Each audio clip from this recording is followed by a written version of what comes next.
స్వాగతం. ఈనాటి ముఖ్యాంశాలు చూద్దాం. పద్మనాభంలో వైసీపీ విస్తృత స్థాయి సమావేశం. ప్రభుత్వ ప్రజా వ్యతిరేక విధానాలను ఎండగట్టాలని దిశానిర్దేశం చేసిన చిన్న శ్రీను సిరి సహస్ర. మన్యంలో సరికొత్త పర్యాటక శోభ. కుశలోయ జలపాతాలను ప్రారంభించిన కలెక్టర్, ఎమ్మెల్యే. బొత్స విమర్శలకు కూటమి నేతల ఘాటు కౌంటర్. ప్రభుత్వంపై విమర్శలు చేసే హక్కు లేదన్న మంత్రి కొండపల్లి, ఎమ్మెల్యే కళ.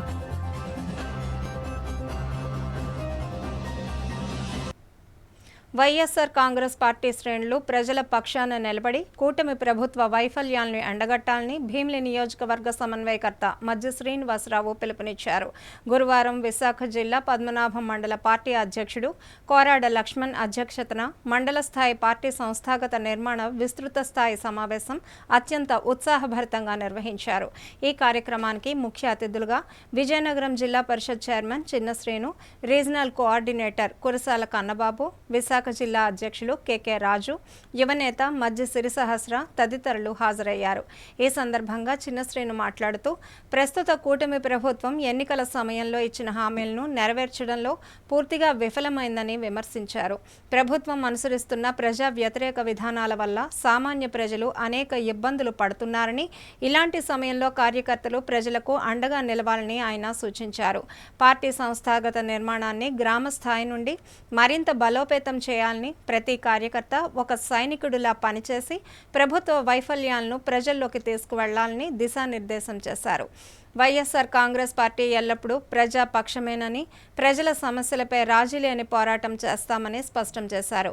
యువనేత మజ్జి సిరి సహస్ర మాట్లాడుతూ మాజీ ముఖ్యమంత్రి వైఎస్ జగన్మోహన్ రెడ్డి విలువలతో కూడిన రాజకీయాలు చేస్తారని, ఆయన ఎప్పుడూ ఇచ్చిన మాట తప్పని నాయకుడని కొనియాడారు. పార్టీ కోసం అహర్నిశలు శ్రమిస్తున్న కార్యకర్తల కష్టాన్ని జగన్ ఎల్లప్పుడూ గుర్తిస్తారని, అందుకే వారి సంక్షేమం కోసం వివిధ కమిటీల ద్వారా ప్రత్యేక కార్యక్రమాలను రూపొందిస్తున్నట్లు వివరించారు. కార్యకర్తలకు ఏ చిన్న కష్టం వచ్చినా తాను ఎల్లవేళలా అందుబాటులో ఉండి అండగా నిలుస్తానని భరోసా ఇచ్చారు. కార్యకర్తలే పార్టీకి బలమని, వారందరూ ఐక్యంగా ఉండి పార్టీని బలోపేతం చేయాలని కోరారు.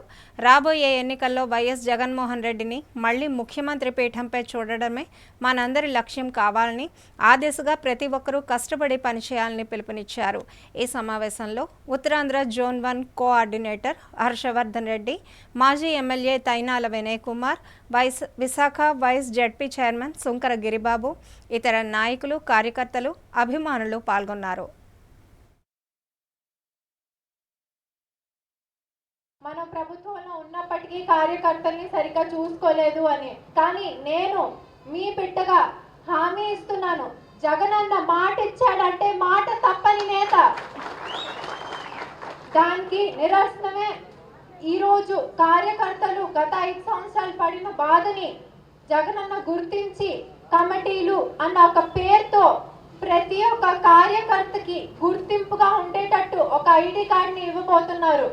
అందుకే నేను మీ బిడ్డగా కోరుకుంటుందల్లా ఖచ్చితంగా మన చిన్నశ్రీని గారు ఎల్లప్పుడూ మీకు అందుబాటులోనే ఉంటున్నారు. నేను ఖచ్చితంగా మీకు అందుబాటులోనే ఉంటాను. మన నాయకులు, మన లక్ష్మణ్ బాబాయ్ కానీ, రాంబాబాయ్ కానీ, గిరిబాబు అన్న కానీ ఖచ్చితంగా అందుబాటులో ఉంటున్నారు. మీకు ఎటువంటి సమస్య ఉన్నా ఖచ్చితంగా మేము ముందుంటాం, మీ సమస్యను మేము తీరుస్తాం. కానీ ఇప్పుడు చాలా కష్టమైన సమయం మన కుటుంబానికి. మనం మళ్ళీ మన భీమిలి మొత్తం నీలో రంగుతో నింపేయాలి. దానికి మీరందరూ సపోర్ట్ చేయాలి. ఇంకా చాలా చాలా బలంగా ఉండి రానున్న రోజులో 29 జగన్ అని నేను అన్న మాట మనం ఖచ్చితంగా వినాలి. రాష్ట్రానికి ఆయన ముఖ్యమంత్రి అయితే మన భీమిలి నియోజకవర్గానికి చిన్న శ్రీని గారు మళ్ళీ ఎమ్మెల్యేగా గెలవాలని చెప్పి మనస్ఫూర్తిగా కోరుకుంటున్నాను. మనం గతంలో వైఎస్ఆర్ కాంగ్రెస్ పార్టీ అధికారంలో ఉన్నప్పుడు పేద ప్రజలకు అందించవలసిన విద్య, వైద్యం, అన్ని రైతుకి కావాల్సిన అన్ని సదుపాయాలు కూడా A to Z మనం ఎన్ని కూడా చేయడం జరిగింది. అయితే అందరికీ, పేద ప్రజలందరికీ, జనాలందరికీ చేశాం. కానీ గత ప్రభుత్వంలో, మన ప్రభుత్వ హయాంలో మన కార్యకర్తలను విస్మరించడం అనేది జరిగిందనమాట. కార్యకర్తలు విస్మరించడం వల్ల దాని గురించి ఆలోచన చేసి ఆ కార్యక్రమాలు రానున్న రోజుల్లో కూడా కార్యకర్తకి విలువ ఇచ్చే విధంగా ఈరోజు మనం ఎంత ఘనంగా మీటింగ్ ఏర్పాటు చేసినా కూడా ఎన్నో అధికార పార్టీ నాయకులతో అవమానాలు భరించినా కూడా మనం ఒక పార్టీ పిలిపించిందంటే దాన్ని దిగ్విజయంగా జరుపుకెళ్తామని అంటే ఇలాంటి కార్యకర్తల బలం మనందరికీ ఉండడం అనేది మీరు గుర్తుంచుకోవాలి. ఇంకొక మాకు దూరదృష్టం ఏంటంటే నేను ఇంచుమించు 4వ ఎమ్మెల్యేతో పనిచేయడం సార్. ఇది మేము అధికారంలో ఉన్నా ప్రతిపక్షంలో ఉన్నా ఎప్పుడూ మా పరిస్థితి ఒకేలాగా ఉంటుంది. భీమిలి నియోజకవర్గంకి ఆలోచన చేస్తే అధికార పార్టీలో ఉన్నప్పుడు అధికారాన్ని అనుభవించే అవకాశమే లేదు, ప్రతిపక్షంలో ఉన్నప్పుడు మట్టుగా గట్టిగా వాళ్ళతో ఇబ్బందులు అయితే పడవలసిన పరిస్థితి అయితే వస్తుంది. ఎందుకంటే ఇక్కడ ఉన్న గతంలో ఉన్న మన పార్టీ నాయకులు కానీ ఎవరైనా అందరినీ ఒక తాటిపై మొత్తం ఏకంగా సాఫ్ చుట్టి ఓట్లు వేయించేద్దాం అనే ఉద్దేశంతో టీడీపీ వాళ్ళు అందరినీ కలిపేసి ఎలక్షన్లు అయిపోయిన తర్వాత కూడా వాళ్ళు తెచ్చి వాళ్ళు కూడా మన దగ్గర ఉన్నతమైన పదవులు అనుభవించి మొన్న ఎలక్షన్ ముందు వాళ్ళు వెళ్ళిపోయి మళ్ళీ ఇప్పుడు వాళ్ళు అధికారంలోనే ఉన్నారు. మేము మళ్ళీ ప్రతిపక్షంలోకి వచ్చాం. మన రాష్ట్ర స్థాయిలో కూడా అధికారులు మా పార్టీలో ఉన్నప్పుడు మన నాయకులు కానీ కార్యకర్తలు కానీ మన సర్పంచులు కానీ ఎంపీటీసీలు కానీ ఎందుకు మేము అయ్యామో అనే ఆలోచనతో అందరూ ఉన్నారు తప్ప దాన్ని ఒక పద్ధతిగా చేసే కార్యక్రమం లేదు. దానివల్ల కొంత నిరాశ నిస్పృహతో ఉన్నారు. రానున్న రోజుల్లో అలాంటివి జరగకుండా మీరు ఇప్పుడు సభావేదిక మీదుగా మన జిల్లా పార్టీ నాయకులు కానీ మన నియోజకవర్గ నాయకులు కానీ మన కేంద్ర పరిశీలకులు కానీ ఇక్కడే ఉన్నారు కాబట్టి ఈ సభాముఖంగా మా కార్యకర్తలందరికీ ఒక భరోసా ఇచ్చినట్లయితే మరింత రెట్టించిన ఉత్సాహంతో మేమందరం పనిచేసి వైఎస్ఆర్ కాంగ్రెస్ పార్టీ పట్నం మండలంలో అత్యధిక మెజార్టీ తెప్పించడానికి మేము సాయశక్తిలో కృషి చేస్తామని మీ అందరికీ తెలియజేసుకుంటూ విలేజ్ కమిటీ అనేది నిర్మాణం మనం ఇమ్మీడియట్గా స్టార్ట్ చేయాలి. మనం చేసే ఫస్ట్ టాస్క్ ఏంటంటే 2 గ్రామాలకు సంబంధించిన అబ్జర్వరు మీ కోఆర్డినేటర్ గారు ఒక లిస్ట్ ప్రిపేర్ చేసుకొని వాళ్ళందరూ కూడా బాధ్యత ఇవ్వడం జరుగుతుంది. అందుకనే ఈ విశాఖపట్నం సంబంధించి ఐటీ అండ్ డిస్టిలేషన్ చూడటానికి ఈ డిస్ట్రిక్ట్ వైస్ ప్రెసిడెంట్గా ఉన్నటువంటి శ్రీనివాస్ అని అతన్ని పెట్టడం జరిగింది. అతను మీ కోఆర్డినేటర్ తోటి మండల స్థాయిలో కూడా వచ్చి మీ అందరికి కూడా ఎవరైతే ఐటీ అండ్ డిస్టిలేషన్ చేస్తారో వాళ్ళకి ట్రైనింగ్ ఇవ్వడం జరుగుతుంది. మనం చేయాల్సింది ఒకటే, మన పార్టీ బలంగా ఉంది గ్రామాల్లో కూడా. ఆ బలంగా ఉన్న పార్టీని ఇంకొంచెం మనం నాయకుడికి దగ్గర చేయాలి. కార్యకర్తల నుంచి లోకల్గా ఉన్న నాయకులు కనెక్ట్ చేసుకోవాలని ముఖ్య ఉద్దేశంతో ఇది చేపట్టడం జరిగింది. గౌరవ జగన్మోహన్ రెడ్డి గారు నవంబర్ కల్లా కంప్లీట్ చేయమని చెప్పడం జరిగింది. కాకపోతే మనం ఈ మధ్యలో పెద్ద కార్యక్రమాలు 2-3 చేపట్టడం జరిగింది. బాబు షూరిటీ మోషన్ గ్యారంటీతో పాటు మొన్న జరిగిన సంతకాల సేకరణ దాకా రకరకాల ప్రోగ్రాం చేయడం జరిగింది. ఇంకా ఎక్కువ డిలే కాకుండా ఫిబ్రవరి 19 వరకు ఫిబ్రవరి 18, 19 తారీఖులకి కంప్లీట్గా కమిటీలన్నీ కంప్లైంట్ చేసి జిల్లా కార్యాలయానికి కాన్స్టిట్యున్సీ కార్యాలయానికి పంపించవలసిందిగా మేము రిక్వెస్ట్ చేస్తూ మీకు రాష్ట్ర స్థాయిలో జగన్మోహన్ రెడ్డి గారి నాయకత్వం ఎంత బలంగా ఉందో మీ భీమిలిలో సీనియర్ నాయకత్వం కూడా అంతే బలంగా ఉంది. ఆ నాయకత్వానికి మనం ఇంకా దగ్గరగా ఉంటూ శాస్త్రీయ పద్ధతిలో ఈ కమిటీస్ అన్ని అపాయింట్ చేసుకుంటూ భీమిలి కాన్స్టిట్యున్సీలో వైఎస్ఆర్ కాంగ్రెస్ పార్టీ 2029లో అత్యంత భారీ మెజార్టీతో మనం గెలువబోతున్నామన్న మెసేజ్ ఇవ్వాలని కోరుకుంటూ గతంలో ఏదైతే 2024 ఎన్నికల్లో మనం ఓడిపోవడానికి అనేక కారణాలు ఉన్నాయి. అందులో ఒకటి మనం చేసిన జగన్మోహన్ రెడ్డి గారు చేసిన మంచిని, మేలుని, అభివృద్ధిని, సంక్షేమాన్ని ప్రజల్లోకి తీసుకెళ్ళలేకపోవడం. రెండోది కార్యకర్తలకి సరైన న్యాయం జరగలేదనే కార్యకర్తలు వచ్చిన నిస్పృహ. దాంతో పాటు మన అధికారంలో 5 సంవత్సరాల కాలంలో కూడా ఏ రోజు కూడా పార్టీ నిర్మాణానికి సంబంధించి పార్టీ కమిటీకి సంబంధించి మన పార్టీ సరైన నిర్మాణం చేసుకోవడం కూడా ప్రధాన కారణం. దాన్ని దృష్టిలో పెట్టుకుని మనందరి ప్రీతమ నాయకులు మాజీ ముఖ్యమంత్రి వైఎస్ జగన్మోహన్ రెడ్డి గారు ఈరోజు రాష్ట్ర వ్యాప్తంగా కూడా గతంలో జరిగిన తప్పులు మళ్ళీ జరగకూడదు, భవిష్యత్తులో పార్టీని మనం పటిష్టంగా నిర్మాణం చేసుకోవాలి.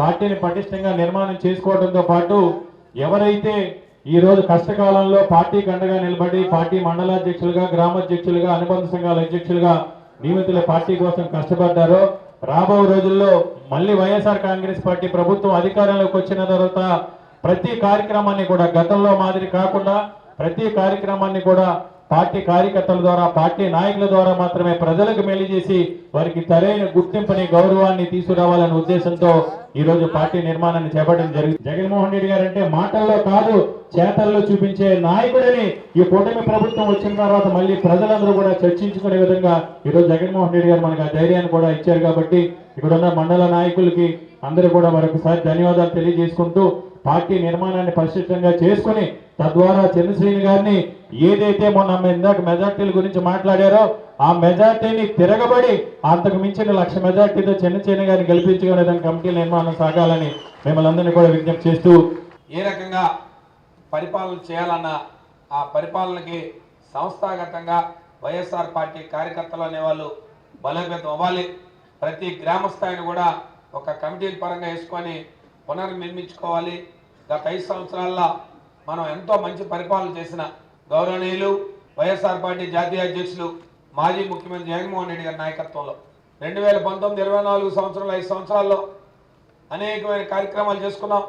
ఈ రాష్ట్రంలో కాదు దేశంలోనే సంక్షేమ అభివృద్ధి కార్యక్రమాల్లో మేటిగా చేసుకొని పక్క రాష్ట్రాలు కూడా వచ్చి ఆనాడు జగన్మోహన్ రెడ్డి నాయకత్వంలో ఇంత మంచి పరిపాలన జరుగుతుందని చెప్పి అనేక మంచి కార్యక్రమాలను పరిశీలన చేసిన పరిపాలనే గత 5 సంవత్సరాల్లో మనం చేసాం. కానీ కొన్ని మీడియా వల్ల మనకి కొన్ని పత్రికలు లేకపోవడం వల్ల మన మీద దుష్ప్రచారం చేయడం వల్ల ఆ దుష్ప్రచారాన్ని ఈ మీడియా సంస్థల్ని లేకపోవడం వల్ల మనం దాన్ని అడ్డుకట్ట వేయలేకపోవడం వల్ల ఓటమి చెందాం. రేపు రాబోయే కాలంలో ఇవాళ ఏదైతే వైఎస్ఆర్ పార్టీ కార్యకర్త అని చెప్పి నీకు ఐడెంటిటీ కార్డు ఇస్తామో ఆ ఐడెంటిటీ కార్డే రేపు నీ ద్వారా ఈ ప్రజానీకానికి రేపు సంక్షేమ కార్యక్రమాలకి ఈ పరిపాలన నీ ద్వారా జరగాలనే ఆలోచనతోనే ఈ కార్యక్రమాలు జరుగుతున్నాయి. గతంలో జరిగిన తప్పు మళ్ళీ జరగకూడదు. గతంలో చేసిన మన దుష్ప్రచారాలు రేపు మనమే గ్రామాల్లో తిప్పుకొట్టే కార్యక్రమాన్ని చేయాలి. రేపు మన సోషల్ మీడియా కార్యకర్తలు సైనికులు ప్రతి ఒక్కరూ దాన్ని తిప్పుకొట్టే విధంగా ఇవాళ పార్టీ పునర్నిర్మాణం జరగాలనే ఒక ఆలోచనతోనే ఇవాళ పార్టీ పునర్నిర్మాణానికి ఇవాళ కమిటీలు వేసుకుంటున్నాం. ఇవాళ మనం ఇవన్నీ పెట్టుకున్నాం కాబట్టి ఇవాళ పత్రికలు టీవీలు కొన్ని ఛానల్స్ మనం చేసిన మంచిని చేయడం చెప్తాయి. ఇవాళ ఏదైనా మంచి చేస్తే అచ్చా అదే పని వాళ్ళు చేస్తే అది మంచిగా వాళ్ళ పత్రికల్లో చెప్పే పరిస్థితి, దాన్ని ప్రజలు నమ్మే పరిస్థితి. ఇవాళ దాన్ని మనం ఎదుర్కోవడానికే ఇవాళ ఈ కార్యక్రమాలన్నీ కూడా మనం చేస్తున్నాం. గతంలో ఈ ప్రాంతంలో అభివృద్ధి చెప్తే ఆనాడు తప్పుడు మాటలు తప్పుడు కోతలు చేశారు. కానీ ఇవాళ ఉన్న పెద్దలు ఇవాళ ఈ ప్రాంతంలో ఉన్న భూముల్ని కారు చౌకగా పప్పు బెల్లాలాగా ఈ ప్రాంతంలో ఉన్న రైతాంగం తాలూకు భూముల్ని ఎవరైతే రైతులు వ్యవసాయం చేస్తున్నారో ఇందాక బంగారప్పటి గారు చెప్పేటట్టు ఇవాళ ఒక రకమైన మాఫియా తయారైంది ఈ ప్రాంతంలో. ఇవాళ దీనికి కొన్ని వ్యవస్థలు తయారయ్యాయి. ఖచ్చితంగా దాన్ని అడ్డుకట్ట వేస్తాం. కొద్ది రోజుల్లో దానికి సంబంధించి ఒక కార్యక్రమం చేస్తాం. ఖచ్చితంగా పెద్దల ఆశిస్తుంటాం. పెద్దల్లో మన బచ్చారి గారు ఉన్నారు, పక్కనే పెద్దలు కన్నబాబు గారు ఉన్నారు, మనకి ఇప్పుడు లేదు పెద్దలు నాయకులు ఉన్నారు. అందరితో కూడా సంప్రదించి జగన్మోహన్ రెడ్డి నాయకత్వంలో వార్తలో కూడా పెట్టి ఈ ప్రాంతంలో భూములు కాపాడుకోవడం ఖచ్చితంగా ఒక కార్యక్రమం చేస్తామని చెప్పి మీ అందరికీ తెలియజేసుకుంటూ రాష్ట్రంలోనే అతిపెద్ద నియోజకవర్గాల్లో ఒకటి ఇక్కడికి తీసుకొచ్చి దీనికి చిన్న సీను గారే సూటబుల్ అని జగన్ అన్న ఇక్కడ పెట్టారంటే దాన్ని బట్టి మీరు అర్థం చేసుకోవాలి. జగన్ గారికి పేదల్ని బాగు చేయాలని ఇష్టం, చంద్రబాబు నాయుడు గారికి పెద్దల్ని బాగు చేయాలని ఇష్టం. అత్యధిక కాలం ముఖ్యమంత్రిగా చేసిన చంద్రబాబు నాయుడు గారు ఈ రాష్ట్రంలో మీకంటూ ఒక మార్పు ఉన్న పథకాన్ని చెప్పండి అని ఎవరన్నా అడిగితే ఒక్క పథకం పేరు చెప్తాడా? చెప్పగలుగుతారా? మేము అమ్మఒడి అన్నాం, నువ్వు పేరు మార్చావు, తల్లికి వందనం అన్నావు. మేము రైతు భరోసా అన్నాం, నువ్వు అన్నదాత సుఖీభవ అన్నావు. అంతేనా? ఇలాగ పథకాల పేరు మార్చి అమలు చేయడం తప్పించి కొత్తగా మీ ముద్రున్న పథకం లేదు. కానీ అట్రఫ్లాప్ సినిమాకి విజయోత్సవ చేసినట్టు చంద్రబాబు నాయుడు గారు సూపర్ 6 సూపర్ హిట్ అని సఫలు చేస్తున్నాడు. ఎక్కడ అమలు చేశారు బాబు గారు అని అడిగితే నీ కళ్ళు కనబట్టలేదని అడుగుతున్నాడు. అమలు అయిపోయినాయి అంటున్నాడు. కాబట్టి ఆయన అదే విధంగా పని చేస్తే ప్రశ్నించడానికి వైఎస్ఆర్ పార్టీ నిత్యం సిద్ధంగా ఉంటుందని చెబుతూ దానికి మనం చేయాల్సిందల్లా ఏదో చంద్రబాబు నాయుడు బలహీనత లేకపోతే ప్రజల్లో ఆయన మీద వ్యతిరేకత అన్నీ మనకు అనవసరం. ప్రజల పక్షాన్ని మనం పోరాటం చేస్తాం. జగన్ అన్నకి మనం మద్దతుగా నిలబడతాం. వచ్చే 2029లో వచ్చే ఎన్నికల్లో మనం బలంగా ఈ రాష్ట్రంలో మళ్ళీ జగన్మోహన్ రెడ్డి గారు ముఖ్యమంత్రిగా ప్రభుత్వం వచ్చి తీరుతుంది. దానికోసం అప్పుడు మనందరం కలిసికట్టుగా పనిచేద్దామని చెప్పి తెలియజేస్తూ పార్వతీపురం మన్యం జిల్లాలోని గుమ్మలక్ష్మీపురం మండలంలో ప్రకృతి ఒడిలో దాగి ఉన్న కుసలోయ జలపాతాలను జిల్లా collector N Prabhakar Reddy, MLA Toyaka Jagadeeswari ఘనంగా ప్రారంభించారు. ఈ సందర్భంగా ఎమ్మెల్యే మాట్లాడుతూ ప్రకృతి సోయగాలకు నిలయమైన మన్యం జిల్లా పర్యాటక రంగంలో రాష్ట్రానికే తలమానికంగా నిలుస్తుందని ఆశాభావం వ్యక్తం చేశారు. మన్యంలో పర్యాటక అభివృద్ధికి ప్రభుత్వం పెద్దపీట వేస్తోందని, అందులో భాగంగానే ఈ జలపాతాలను పర్యాటకుల కోసం సిద్ధం చేశామని వెల్లడించారు. అనంతరం జిల్లా కలెక్టర్ ప్రభాకర్ రెడ్డి మాట్లాడుతూ స్థానిక గిరిజనులు గుర్తించిన ఈ సహజ సంపదను ప్రజలకు అందుబాటులోకి తీసుకురావడం ఎంతో ఆనందకరంగా ఉందన్నారు. ఈ పర్యాటక ప్రాంతం ద్వారా స్థానిక గిరిజన యువతకు ఉపాధి అవకాశాలు లభిస్తాయని స్పష్టం చేశారు. రానున్న రోజుల్లో కుసలోయ జలపాతాలను మరింతగా అభివృద్ధి చేసేందుకు ప్రభుత్వం తరఫున అన్ని చర్యలు తీసుకుంటామని హామీ ఇచ్చారు. ఈ కార్యక్రమంలో జాయింట్ కలెక్టర్ యశ్వంత్ కుమార్ రెడ్డి, ఇతర అధికారులు, ప్రజాప్రతినిధులు పాల్గొన్నారు. మన్యం జిల్లాలో కురుపాం నియోజకవర్గంలో అదేవిధంగా గుమ్మలక్ష్మీపురం మండలంలో కుసలోయ జలపాతం ఈ రోజు ప్రారంభించడం జరిగింది. దానిలో భాగంగా మన జిల్లా కలెక్టర్ గారు ప్రభాకర్ గారు అందరూ కూడా ఇక్కడికి రావడం జరిగింది. మరి ఎన్నడూ చూడనటి విధంగా, కనీవిని ఎరగని విధంగా కుసలోయ జలపాతాన్ని ఇక్కడ చక్కగా కుస గ్రామస్తులందరూ కూడా చక్కగా తీర్చిదిద్దారు. మరి ఇవన్నీ డెవలప్మెంట్ అయితే మరి ఇక్కడ ఉన్నటువంటి ప్రజలందరూ కూడా చక్కగా ఉపాధి అయినా ఏదైనా దొరుకుతుంది. కాబట్టి ఇవన్నీ ముందుకు తీసుకెళ్తామని మీడియా సోదరులకు అందరికీ నేను తెలియజేసుకుంటూ ముగిస్తున్నాను. మన్యం జిల్లాలో ఈరోజు మరొక అద్భుతమైనటువంటి టూరిస్ట్ అట్రాక్షన్ అనేటువంటిది ప్రజలకు అందుబాటులోకి తీసుకురావడం జరుగుతోంది. రాష్ట్రంలోని మ్యాప్లో చూసినప్పుడు టాప్లో ఉన్నటువంటి ఈ ఈస్టర్న్ ఘాట్స్లో ఉన్నటువంటి ఒక అద్భుతమైనటువంటి జలపాతాల కార్యక్రమాన్ని ఈరోజు ఇక్కడ ప్రారంభించడం జరిగింది. ఒకటి, కుటుంబ సమేతంగా వచ్చి సరదాగా గడపగలిగేటువంటి ఒక కుసలోయ జలపాతాన్ని, సరదాగా జలకాలాడుతూ జలపాతాలని ఎంజాయ్ చేసే విధంగా బౌల్ జలపాతాన్ని, సాహసాలు ఇష్టపడేటువంటి వాళ్ళ కోసం సాహసోపేతమైనటువంటి ఒక ప్రభవేళ జలపాతం అనేటువంటి 3 జలపాతాలని కూడా ఈరోజు ప్రజలకు అందుబాటులోకి తీసుకురావడం జరిగింది. ఇది పూర్తిగా community driven water falls inauguration. ఇది ఒక అద్భుతమైనటువంటి టూరిస్ట్ అట్రాక్షన్. వచ్చేటువంటి యాత్రికుల కోసం సరైనటువంటి సౌకర్యాలు, మౌలిక సదుపాయాలన్నింటినీ కూడా ఏర్పాటు చేయడం జరిగింది. అలాగే ఇక్కడ వచ్చినటువంటి అతిథుల కోసం షాపులను కూడా ఏర్పాటు చేయడం జరిగింది. చుట్టూ కొండల నేపథ్యంలో అందమైనటువంటి ఈ అడవుల మధ్యలో ఉన్నటువంటి ఈ నిరంతర జలపాతం తప్పనిసరిగా చూడాల్సినటువంటి ఒక జలపాతం. కాసేపు విరామం.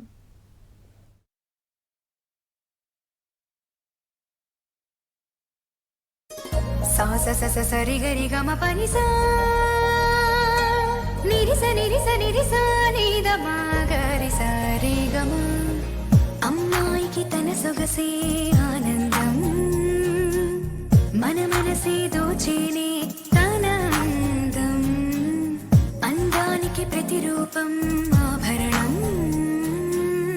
ఆభరణం అసలు రూపం Govinda jewelleries, Govinda jewelleries, Govinda jewelleries, Govinda jewelleries. సాంప్రదాయ స్వర్ణాభరణాలకు పుట్టినిల్లు మా Govinda jewelleries. Govinda jewelleries, MG road, Vizianagaram. అందమంటేనే ఆడవాళ్లు, మరి మన ఆడవాళ్లకి మరింత అందం చేకూర్చేది బంగారం. బంగారం కొనడం సులభమే, కానీ నాణ్యమైన బంగారం కొనడం అంత ఈజీ కాదు. సంప్రదాయమైన కలెక్షన్స్, నాణ్యమైన ఆభరణాలు, సామాన్యుడికి కూడా అందుబాటైన ధరలు, నమ్మకమైన పేరు, అది మన ధనలక్ష్మి జ్యువెలర్స్. మా బామ్మ ఎప్పుడు చెప్పేది, ఒక్కసారి ధనలక్ష్మి జ్యువెలర్స్ లో బంగారం కొంటే మళ్ళీ మళ్ళీ కొంటూ ఉంటామని. ధనలక్ష్మి జ్యువెలర్స్, డాబా తోట, MG road, Vizianagaram. Welcome back. Visakhapatnam జిల్లా పద్మనాభం మండలం మద్ది గ్రామం ఆధ్యాత్మిక శోభను సంతరించుకోనుంది. అఖిలాంధ్ర సాధు పరిషత్ 60వ మహాసభలు ఈ నెల 23, 24, 25 తేదీల్లో 3 రోజుల పాటు అత్యంత వైభవంగా జరగనున్నాయి. ఈ మేరకు గ్రామంలో నిర్వాహకులు మీడియా సమావేశం నిర్వహించారు. ఈ సందర్భంగా వారు మాట్లాడుతూ మద్ది గ్రామానికి చెందిన అఖిలాంధ్ర సాధు పరిషత్ అధ్యక్షులు ఆచార్య పరమాత్మానందగిరి స్వామి ఆధ్వర్యంలో ఈ మహాసభలు నిర్వహించనున్నామని తెలిపారు. ఈ ఆధ్యాత్మిక వేడుకకు ఆంధ్రప్రదేశ్, తెలంగాణ రాష్ట్రాలతో పాటు దేశంలోని వివిధ ప్రాంతాల నుండి పెద్ద సంఖ్యలో పీఠాధిపతులు, ఆశ్రమాధిపతులు, సన్యాసులు, సాధు మహాత్ములు మరియు సాధు మాతాజీలు తరలి వస్తారని చెప్పారు. 3 రోజుల పాటు జరిగే ఈ సభల్లో పలువురు ప్రముఖ సాధువులచే ఆధ్యాత్మిక ఉపన్యాసాలు, ధర్మ ప్రబోధాలు ఉంటాయని, సనాతన ధర్మ ప్రచారం మరియు ఆధ్యాత్మిక విలువలపై చర్చా కార్యక్రమాలు జరుగుతాయని తెలిపారు.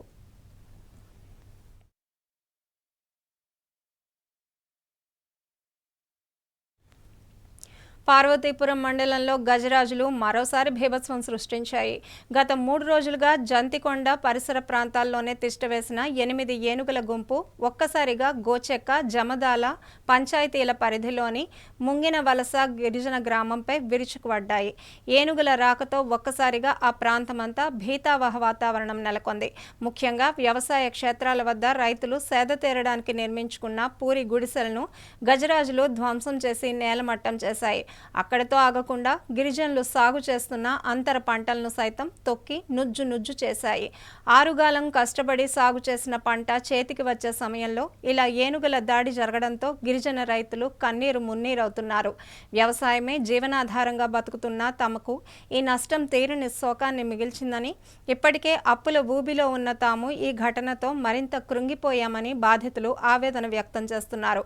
ఇప్పటికైనా అటవీ శాఖ అధికారులు వెంటనే స్పందించి ఏనుగుల బారి నుండి తమ ప్రాణాలను, పంటలను రక్షించాలని, జరిగిన నష్టానికి ప్రభుత్వం పరిహారం అందించి ఆదుకోవాలని గిరిపుత్రులు వేడుకుంటున్నారు.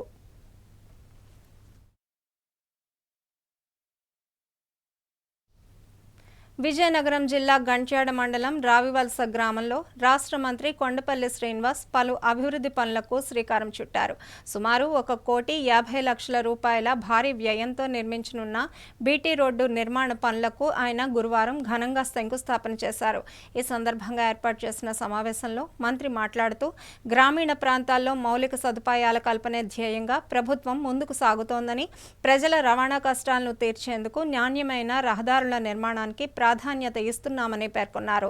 గ్రామీణ ప్రాంతాల అభివృద్ధికి కూటమి ప్రభుత్వం కట్టుబడి ఉందన్నారు. మెరుగైన రవాణా సౌకర్యాలు కల్పించడం ద్వారానే గ్రామాలు ప్రగతి సాధిస్తాయని, అందుకే అధిక ప్రాధాన్యతతో నిధులను కేటాయించి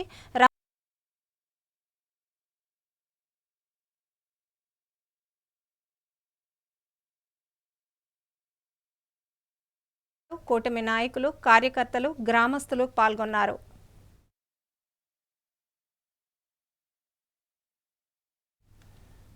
ప్రజా సమస్యల పరిష్కార వేదికలో ప్రజల నుండి అందే ప్రతి అర్జీని త్వరితగతిన పరిష్కరించాలని పార్వతీపురం మన్యం జిల్లా collector doctor N Prabhakar Reddy అధికారులను ఆదేశించారు. మన్యం జిల్లా మక్కో మండల పరిషత్ కార్యాలయంలో ప్రత్యేకంగా ఏర్పాటు చేసిన పీజీఆర్ఎస్ కార్యక్రమంలో కలెక్టర్ పాల్గొన్నారు.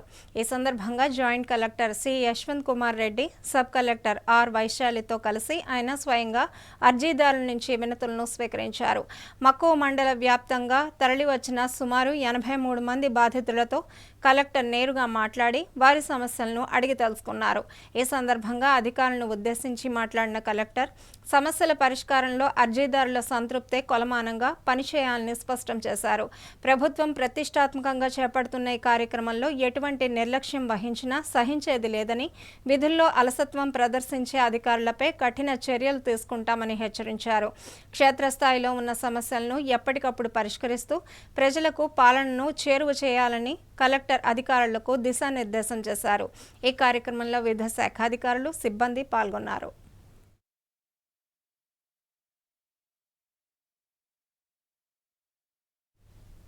విజయనగరం జిల్లా కలెక్టరేట్ వేదికగా జిల్లాలోని సాగునీటి ప్రాజెక్టులపై కీలక సమీక్ష సమావేశం జరిగింది. జిల్లా కలెక్టర్ ఎస్ రామసుందర్ రెడ్డి ఆధ్వర్యంలో నిర్వహించిన ఈ రివ్యూ మీటింగ్కు రాష్ట్ర ఎంఎస్ఎంఈ మంత్రి కొండపల్లి శ్రీనివాస్ ముఖ్య అతిథిగా హాజరయ్యారు. ఈ మేరకు అధికారులు ప్రాజెక్టుల వారీగా ఉన్న సాంకేతిక అంశాలను వివరించారు. అనంతరం మంత్రి కొండపల్లి శ్రీనివాస్ మాట్లాడుతూ జిల్లాలోని కీలక ప్రాజెక్టులైన Thotapalli barrage, Tarakarama Teerthasagar river project మరియు మడ్డువలస ప్రాజెక్టుల పనుల పురోగతిపై మంత్రి అధికారులతో సుదీర్ఘంగా చర్చించారు. వీటితో పాటు జిల్లాలో ఉన్న చిన్న చిన్న అడ్డుకట్టలు, డ్యాంల ప్రస్తుత స్థితిగతులను అడిగి తెలుసుకున్నారు. ఇప్పటికే పూర్తయిన పనులు ఇంకా పెండింగ్లో ఉన్న పనులపై సమగ్ర విచారణ జరిపిన మంత్రి పార్లమెంట్ పరిధిలోని చిట్ట చివరి ఆయకట్టు రైతుకు కూడా సాగునీరు అందడమే లక్ష్యంగా పనిచేయాలని అధికారులను ఆదేశించారు. క్షేత్రస్థాయిలో ఉన్న అడ్డంకులను తొలగించి అవసరమైన నిధుల కోసం సమగ్ర నివేదికలు తయారు చేసి ప్రభుత్వం దృష్టికి తీసుకువెళ్లాలని సూచించారు. జిల్లాను సాగునీటి రంగంలో అభివృద్ధి పదంలో నడిపించేందుకు అందరూ సమన్వయంతో పనిచేయాలని పిలుపునిచ్చారు. ఈ సమావేశంలో MP Kalisetti Appalanaidu, Cheepurupalli MLA Kimidi Kala Venkatrao, Vizianagaram MLA Aditi Vijayalakshmi Gajapathiraju, AP state Markfed chairman Karrothu Bangaraju, ఇతర ప్రజాప్రతినిధులు, అధికారులు, సిబ్బంది పాల్గొన్నారు. రైతువారి కుటుంబాలు ఎక్కువ కుటుంబాలు వ్యవసాయం మీద ఉన్నటువంటి ఆధారపడినటువంటి కుటుంబాలు మన జిల్లాలో మనకి అనేకమైనటువంటి ఇరిగేషన్ బ్యాంక్స్ ఉన్నాయి, ఇరిగేషన్ ప్రాజెక్ట్స్ ఉన్నాయి. బట్ సకాలంలో అన్ని కూడా కంప్లీట్ చేసుకోవాల్సిన అవసరం అనుకోండి. దురదృష్టం కొన్ని ప్రాజెక్ట్స్ ఇంకా లాస్ట్ 20 years నుంచి కూడా అవుతా ఉన్నాయి. కొన్ని కారణాల వల్ల లాస్ట్ గవర్నమెంట్ లో కొంత నెగ్లిజెన్స్ వల్ల చాలా ప్రాజెక్ట్స్ ఆగిపోయాయి. ఆ ప్రాజెక్ట్స్ అన్ని కూడా మనం మళ్ళీ ఎలా రీఇన్స్టేట్ చేసుకోవాలి ఎందుకంటే మన అందరికీ తెలుసు గౌరవ ముఖ్యమంత్రి గారు సుమారు 2,000 కోట్లు ఉత్తరాంధ్ర ప్రాజెక్ట్స్ ఇవ్వడం జరిగింది. అందులో 1,300 కోట్లు కేవలం విజయనగరం జిల్లాలో ఉన్నటువంటి ప్రాజెక్ట్స్ ఇవ్వడం జరిగింది. ఆ 1,300 కోట్లు వచ్చేటప్పటికి మనం ఒక ప్రాపర్ యాక్షన్ ప్లాన్ లోకి వెళ్ళాలి.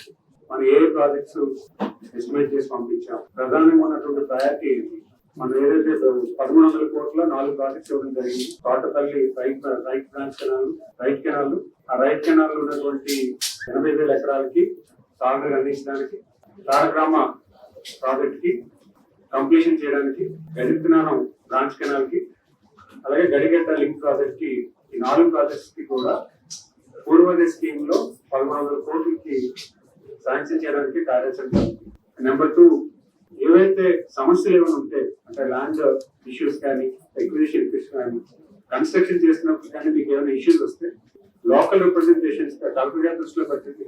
అలాగే స్థానిక శాసనసభ్యులు కానీ నాకు కానీ దృష్టిలో పెడితే ఖచ్చితంగా దాన్ని పొలిటికల్ గా మేము వాళ్ళ రైతులను మోటివేట్ చేసి ప్రాజెక్ట్ కన్స్ట్రక్షన్ కి ఇబ్బంది లేకుండా కావాల్సిన చర్యలన్నీ కూడా మేము తీసుకుంటాం. చిన్న చిన్న రిపేర్స్ కూడా కాన్సన్ట్రేట్ చేసుకొని పర్మనెంట్ స్ట్రక్చర్స్ లో తీసుకెళ్లే దిశగా మనం కార్యరూపం చేస్తే ఎందుకంటే ప్రజాప్రతినిధులు అందరూ కూడా అవగాహన ఉన్న వాళ్ళే, అందరూ కూడా అర్థం చేసుకుని మాట్లాడి ప్రజలు మోటివేట్ చేసి సమస్యని పరిష్కారం తీసుకొచ్చే దశగా పనిచేస్తారు. సో మీరు మీ లీడర్షిప్ లో అధికారులందరినీ కూడా కోఆర్డినేట్ చేయగలిగితే ప్రజాప్రతినిధులు అందరూ కూడా కలిసికట్టుగా ఉండి ప్రతి సమస్యను కూడా సాల్వ్ చేసే దశగా పనిచేస్తున్న విషయాన్ని మీ ద్వారా అందరికీ కూడా తెలియజేసుకుంటూ పార్వతీపురం మన్యం జిల్లాలోని గుమ్మలక్ష్మీపురం ప్రభుత్వ జూనియర్ కళాశాల అభివృద్ధి దిశగా అడుగులు వేస్తోంది. గత కొంతకాలంగా ఈ కళాశాల సరైన నిర్వహణ లేక తీవ్ర ఇబ్బందులను ఎదుర్కొంటోంది. స్వల్ప వర్షానికే గదులు తడవడం, కిటికీలకు తలుపులకు కనీసం డోర్లు లేకపోవడం, ప్రధాన గేటు ధ్వంసం కావడం వంటి సమస్యలతో అటు విద్యార్థులు ఇటు అధ్యాపకులు తీవ్ర అవస్థలు పడుతున్నారు. ఈ సమస్యల పరిష్కారం కోసం కళాశాల ప్రిన్సిపల్ తెల్లి రవికుమార్ ప్రత్యేక చొరవ చూపారు. కళాశాల దుస్థితిని ఉన్నతాధికారుల దృష్టికి తీసుకువెళ్లడంతో పాటు పార్వతీపురం ప్రాంతానికి చెందిన ప్రముఖ దాతలు, ప్రస్తుతం హైదరాబాద్లో ఉన్న సారిపల్లి ట్రస్ట్ సభ్యులు కరుణాకర్ మరియు కిషోర్ దృష్టికి తీసుకువెళ్లారు. ప్రిన్సిపల్ విన్నపానికి సానుకూలంగా స్పందించిన సారిపల్లి ట్రస్ట్ నిర్వాహకులు తమ సేవా గుణాన్ని చాటుకున్నారు. కళాశాల మరమ్మతులు మరియు అభివృద్ధి పనుల కోసం తక్షణమే 3,80,000 రూపాయల ఆర్థిక సహాయాన్ని అందజేశారు. ఈ నిధులతో కళాశాలలోని గదుల మరమ్మతులు చేపట్టడంతో పాటు కొత్త తలుపులు, కిటికీలు ఏర్పాటు చేసి విద్యార్థులకు ఆహ్లాదకరమైన వాతావరణంలో విద్యను అందిస్తామని ఈ సందర్భంగా వారు ఆశాభావం వ్యక్తం చేశారు. దాతల సహకారంతో ప్రభుత్వ విద్యా సంస్థలు బలోపేతం కావడం పట్ల స్థానికులు హర్షం వ్యక్తం చేస్తున్నారు.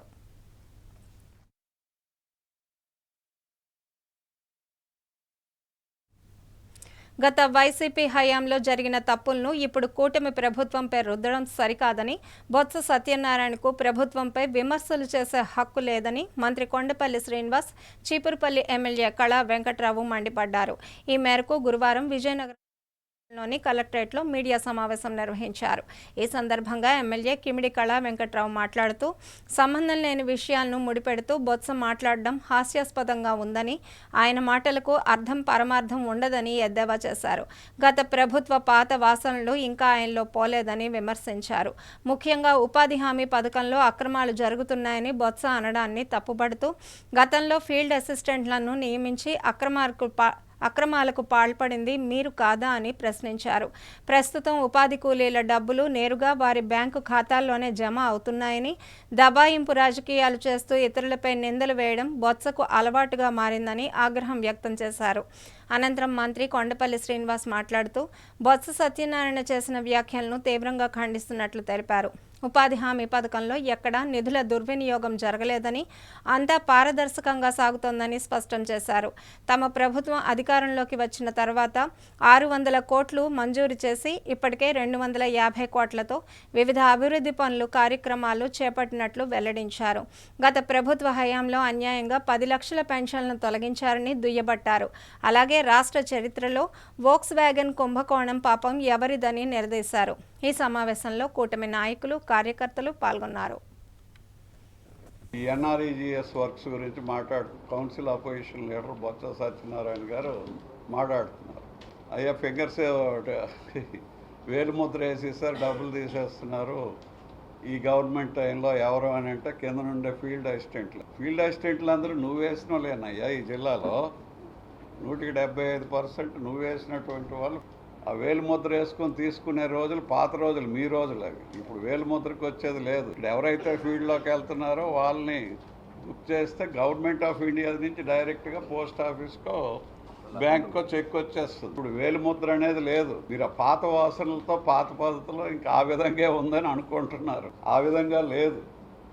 అందుకోసం ఏంటంటే ఏదైనా మాట్లాడేటప్పుడు అవాకులు చెవాకులు మాట్లాడేటప్పుడు సత్యనారాయణ గారు మీరు ఊకదంపుడు ఉపన్యాసాలు, ఊకదంపుడు దబాయింపులు చేసుకుంటూ మరి ప్రభుత్వం మీద నిందలేయాలని ప్రయత్నమే తప్ప వేలుముద్ర సిస్టమ్ పోయి 2 years అయింది. గవర్నమెంట్ ఆఫ్ ఇండియా నుంచే డైరెక్ట్గా ఎవరైతే ఎన్ఆర్ఈజీఎస్లో పనికి వెళ్తారో అక్కడ మస్టర్ పడంగానే ఆయన పేరును బ్యాంక్కి వెళ్తుంది. అందుకోసం ఏంటంటే జనం ఏదో అమాయకులు అనుకొని చెప్పి అవాకులు చెవాకులు చేయాలి, ఏదో ఒకటి మాట్లాడాలి అని చెప్పి మరి బోడిగుండుకి మోకాలకి ముడిపెట్టి ఏదో మాట్లాడేస్తుంటే బోడిగుండు మోకాలు ఎప్పుడైనా ముడి అవుతుందా? అవదు కదా. కానీ బోడిగుండుకి మోకాలకి ముడిపెట్టి మాట్లాడే పెద్దలు వీళ్ళు. బొత్స సత్యనారాయణ గారు మాట్లాడే మాటకి ఏమీ అర్థం ఉండదు, పర్థం ఉండదు. ఏదో ఒకటి మాట్లాడాలి, నింద పడేయాల. బట్ట కాల్చి మన ముఖం మీద పడిస్తే తుడుచుకోవాల్సిన పని మనకు ఉంటుంది. అదే అలవాటు తప్ప అభివృద్ధి సంక్షేమంలో ఎప్పుడూ దృష్టి పెట్టకుండా వాళ్ళే తోటపల్లికి గత 5 సంవత్సరాల్లో చీపురుపల్లికి ఎమ్మెల్యేగా ఉన్నారు, మినిస్టర్గా ఉన్నారు. 5 ఏళ్ళలో ఒక్కసారైనా సిల్ట్ క్లియరెన్స్ చేయించుంటే, జంగిల్ క్లియరెన్స్ చేయించి ఈ రోజున ఇంత బాధపడక్కర్లేదు కదా. అందుకు అభివృద్ధి మీద కానీ రైతుల మీద కానీ ఎవరి మీద ఉండదు. ఎంతసేపు ఏదో ఆ పూటకి అయిపోయింది, ఆ పూటకి ఏదో జరిగిపోయింది, ఆ పూటకి ఏదో చేసేద్దాము అనేటటువంటి మాట్లాడడం, ఎవరో వాళ్ళకు వాళ్ళు స్తుతించుకోవడం, పరనింద చేయడం తప్ప ఎప్పుడు కన్స్ట్రక్టివ్ ప్రోగ్రాం జరిగిందండి. ఈ విజయనగరం జిల్లాలో బొత్స సత్యనారాయణ గారు అపోజిషన్ లీడర్ వరకు వెళ్ళారు. కాంగ్రెస్ పార్టీ ప్రెసిడెంట్ చేశారు, 20 ఏళ్ళు మంత్రి చేశారు, 15 ఏళ్ళు. నేను ఉన్నప్పటి నుంచి నాకు తెలిసినంత వరకు 24 జిల్లాలు ఉండేటప్పుడు 2 స్టేట్లలో విజయనగరం కిందనే ఉంది. మరి ఈ జిల్లాలో పుట్టి ఈ జిల్లాలో 15 ఏళ్ళు మంత్రి చేసి పిసిసి అధ్యక్షుడు చేశావు. 13 జిల్లాల్లో ఈ జిల్లా కిందనే ఉంది. ఇప్పుడు 25 జిల్లాలైనా విజయనగరం జిల్లా కింద నుంచే లెక్క పెడుతున్నాం. దీనికి ఎందుకు ఈ గతి పట్టింది? ఈ 15 ఏళ్ళలో మంత్రిగా పిసిసి అధ్యక్షుడిగా మీరు ఏం చేశారు చెప్పండి. ఓ ప్రాజెక్టుకు ఒక 500 కోట్లు తెచ్చారా? లేదా పరిశ్రమ ఏదైనా తెచ్చారా? ఈ జిల్లాలో ఏం తెచ్చారు మీరు? ఫలానా తెచ్చామని ఒకటి చెప్పండి. ఓ ప్రెస్ కాన్ఫరెన్స్ పెట్టి ఒక 500 ప్రాజెక్టు తెచ్చాం, మా 5 ఏళ్ళ గవర్నమెంట్లో వైఎస్ఆర్సీపీలో ఈ విధంగా చేసాం, లేదు కాంగ్రెస్లో 10 ఏళ్ళు మంత్రిగా ఉన్నాం, పిసిసి అధ్యక్షుడిగా ఉన్నాం, ఇగో ఇక్కడ ఈ ప్రాజెక్టు తెచ్చాం ఒక 100 కోట్లని చెప్పండి. నిన్న బొత్స సత్యనారాయణ గారు చేసినటువంటి వ్యాఖ్యల్ని మేము పూర్తిగా ఖండిస్తున్నాము. ఎందుకంటే ఈరోజు ఎంజీఎన్ఆర్జీసీలో అనేకమైనటువంటి ఫండ్స్ డెవలప్మెంట్ యాక్టివిటీస్ గత 18 నెలలుగా చేయడం జరిగింది. అటు వేజ్ కాంపోనెంట్ని సరైన దశగా వినియోగించుకొని ప్రతి గ్రామంలో కూడా అభివృద్ధి కార్యక్రమాలు చేస్తున్నాము. సుమారు 600 కోట్ల రూపాయలు శాంక్షన్ చేసి సుమారు 250 కోట్ల వర్కులు కూడా ఎగ్జిక్యూట్ చేయడం జరిగింది. వాటికి కూడా పేమెంట్స్ ఇవ్వడం జరిగింది. అలాగే వేజ్ కాంపోనెంట్ కూడా చాలా పారదర్శకంగా అవసరమైన చోట, అంటే వేజ్ కాంపోనెంట్ ఒకే వర్క్ కాకుండా మల్టిపుల్ వర్క్స్ కూడా క్రియేట్ చేసి ఫండ్ని యూటిలైజేషన్ అనేది పబ్లిక్ అసెట్ క్రియేట్ చేసే విధానంలో అడ్మినిస్ట్రేటివ్ అవుతుంది. ఫండ్ ఎక్కడ కూడా మిస్యూటిలైజ్ జరగట్లేదు. ప్రతి ఫండ్ను కూడా 4-5 వెర్టికల్స్ క్రియేట్ చేసి చిన్న చిన్న పాండ్స్ క్రియేట్ చేయడంలో కానీ, హార్టికల్చర్ క్రాప్స్కి ఇంటిగ్రేట్ చేయడంలో కానీ, మరి అలాగే చిన్న చిన్న బందులు రిపేర్ చేయడంలో కానీ ఇవన్నీ కూడా కార్యరూపం చేయడం జరుగుతూ ఉంది. చాలా పారదర్శకంగా, చాలా డిసిప్లైన్డ్గా పంచాయతీ అడ్మినిస్ట్రేషన్ చేయడం జరుగుతుంది. మరి అలాగే ఆయన చేస్తున్నటువంటి విధానాలు ఏవైతున్నాయో ఆయనకు అప్పుడు జరిగేటువంటి విధానాలను మేము భావిస్తున్నాం. ఎందుకంటే ఆ విధానాలు జరిగాయని సంగతి ఆయనకు తెలుసు కాబట్టి అప్పుడు జరిగిన విధానాలు అవి. ఇప్పుడైతే ఆ విధానాలు ఏవీ లేవు. ప్రభుత్వం చేస్తున్న ప్రతి ఇన్వెస్ట్మెంట్ కూడా ప్రజలకు ఆస్తి కలిగించే దశగా పనిచేస్తున్న విషయాన్ని మీ ద్వారా ప్రజలందరికీ కూడా తెలియజేసుకుంటూ, మరి ఆయన చేసినటువంటి విమర్శని పూర్తి స్థాయిలో మేము ఖండిస్తున్నాము. దాన్ని మీరు ఖచ్చితంగా ప్రజలందరూ కూడా గమనించాలనే సంగతి మీ ద్వారా తెలియజేస్తాం. ఇక వార్తలు ముగించే ముందు ముఖ్యాంశాలు మరోసారి చూద్దాం. పద్మనాభంలో వైసీపీ విస్తృత స్థాయి సమావేశం. ప్రభుత్వ ప్రజా వ్యతిరేక విధానాలను ఎండగట్టాలని దిశానిర్దేశం చేసిన చిన్న శ్రీను సిరి సహస్ర. మన్యంలో సరికొత్త పర్యాటక శోభ. కుశలోయ జలపాతాలను ప్రారంభించిన కలెక్టర్, ఎమ్మెల్యే. బొత్స విమర్శలకు కూటమి నేతల ఘాటు కౌంటర్. ప్రభుత్వంపై విమర్శలు చేసే హక్కు లేదన్న మంత్రి కొండపల్లి, ఎమ్మెల్యే కళ.